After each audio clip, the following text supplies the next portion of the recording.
On this episode of the Ask Mike Reinold Show, we talk about getting started with instrument-assisted soft tissue mobilization. We talk about wrist injuries in CrossFit athletes, and we talk about the deadlift exercise and its place in the orthopedic physical therapy realm. The Ask Mike Reinold Show. Helping people feel better, move better, and perform better.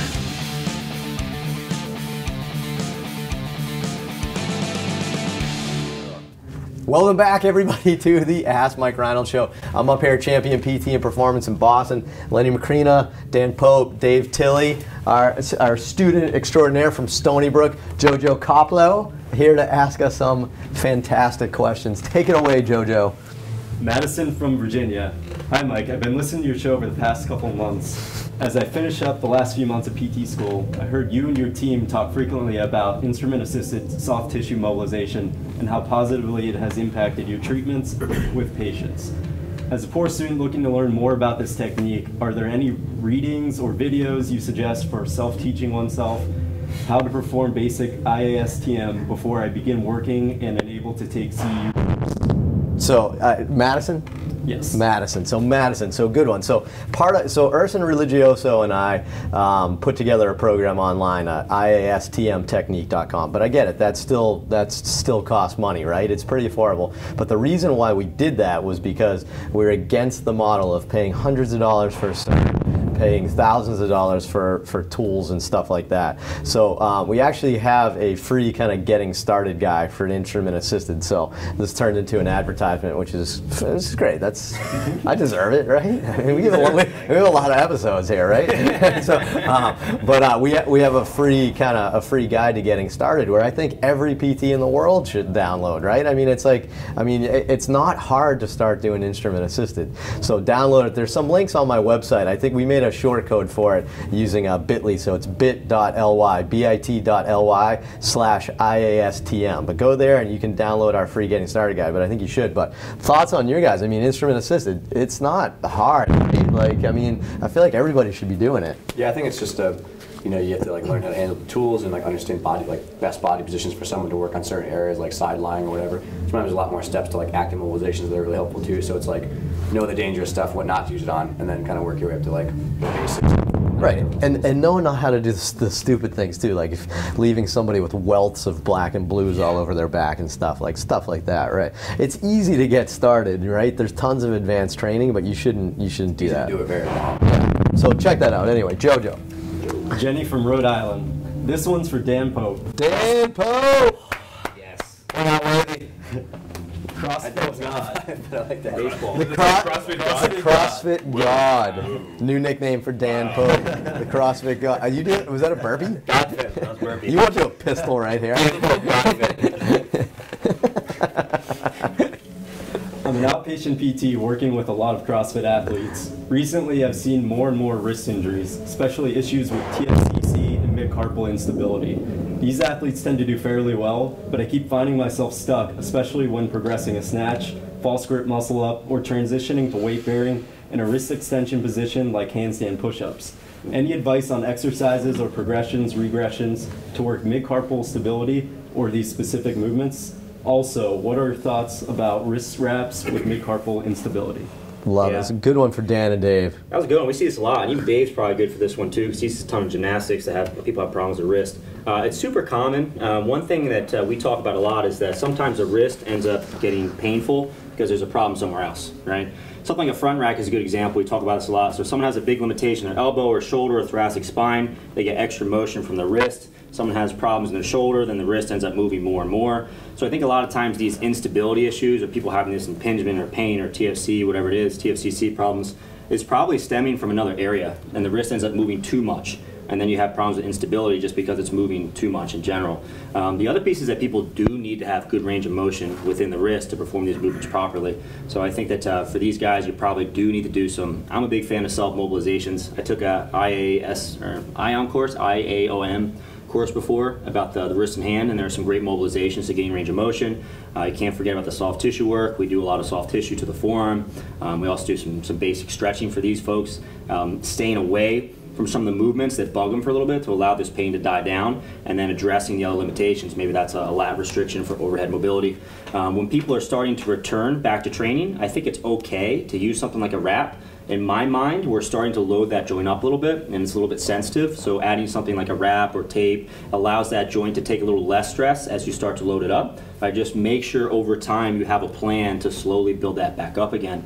Far and away, what I see the biggest problem is that athletes have pain, the therapist gets them out of pain, but they don't have a good program for them to return that's graded as far as the movements they use and the loads used and the way to incorporate that into a CrossFit routine. People are already a little bit confused when they go to the CrossFit gym because it's already a mess as far as the different exercise they choose, so they need guidance with that, and you probably have to constantly talk with them and figure out what's right as they progress along. That was huge, and I know both you guys recently have talked a lot about some wrist mob type stuff and self-assessments on Fitness Pain Free and shiftmovementscience.coms, because it's plural. But I know they've done some videos, so look at those videos, and that's a great way of thinking of it right there. That wasn't the first thing that came to my head, is that limitations in motion elsewhere, they're getting hyper motion in the wrist because of that. But Dave, what would you add? Yeah, I mean Dan and I think really similar on this concept, and it's like if you look at all the other joints and someone doesn't really have a huge red flag or an issue, I think that people really overlook the fact that our wrists and our elbows and our shoulders are not really inherently weight-bearing joints. They don't have the same evolutionary mileage that our knees have with meniscus, and huge cartilage to kind of protect it. And just coming from a gymnastics background and seeing a lot of people do it is like, gymnasts are on their hands from the age of like 3 or 4 up through 18 before they start doing these crazy hard impact skills. And so people who are breaking down, I think in CrossFit or other, jumping into the first time, are not developing the progressive load. So they, like Dan said, they break down and have a limited, capacity to weight bear.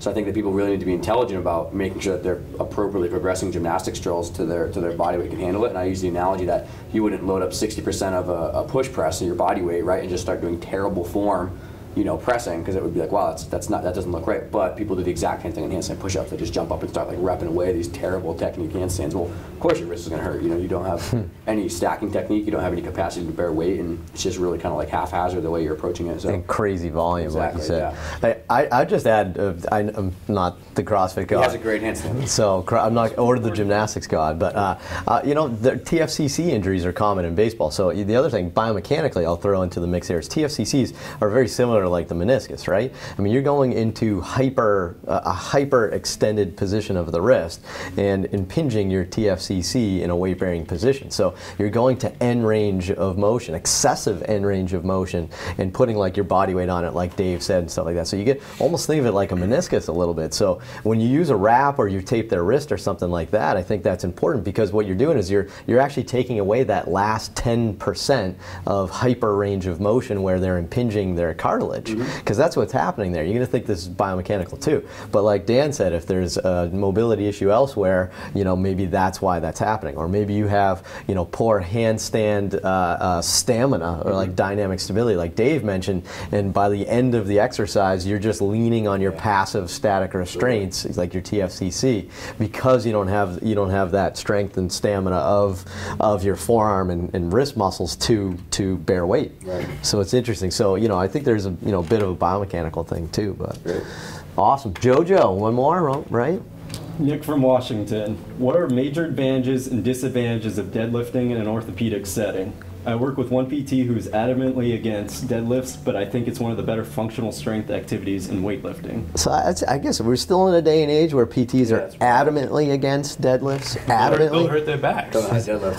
Especially where you could deadlift like 10 pounds. Like it's like the box out of your car is probably more than what you did in rehab. Right. Deadlifts are quite functional because of the hip hinge type movement and posterior loading, that type of thing. But again, are they adamantly against hip hinging, or do they just assume deadlifting means you're trying to do a 500-pound barbell deadlift? Right. Yeah, I'd be curious to hear the therapist. Maybe there's got to be a miscommunication somewhere. I can't imagine somebody is adamantly against it, but you're saying that, but that PT doesn't get it. That PT doesn't get that there's lots of spectrums of deadlift. You could goblet deadlift. Is that a thing? But you could I was thinking kettlebell.